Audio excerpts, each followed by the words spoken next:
Hey, if you was watching football yesterday, you might have witnessed one of the most humblest moments ever. But hey, before I start, let me just remind y'all that you watching Raising Mindset and it's Motivational Monday. It's your boy G Uno. But yo, check out the drip, yo. Check out the drip. I'm gonna drop the link in the description.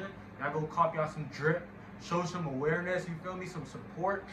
I need to get my channel booming. I'm at 197 subscribers. I'm almost at 200. I just need 3 more. If you watching this, you might as well get me up there, you feel? But Nardo, back to the case. Stefon Diggs, right after the game, after they just got beat by the Chiefs, right? Stefon Diggs, he played for the Bills, Buffalo Bills. They just got beat by the Chiefs.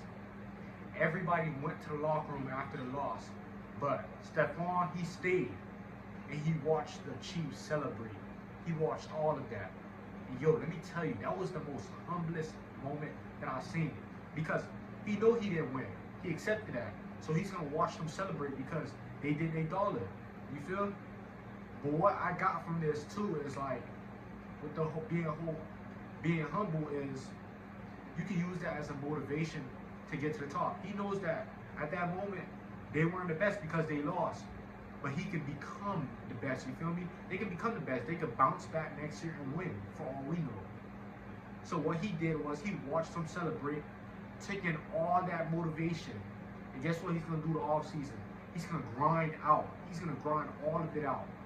He's going to keep going. He's going to use that humbleness to get him to a Super Bowl.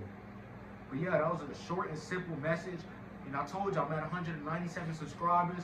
Y'all give me them 3, give me the 200, you feel?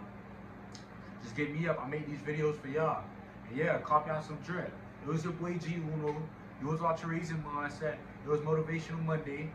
Your boy Uno out.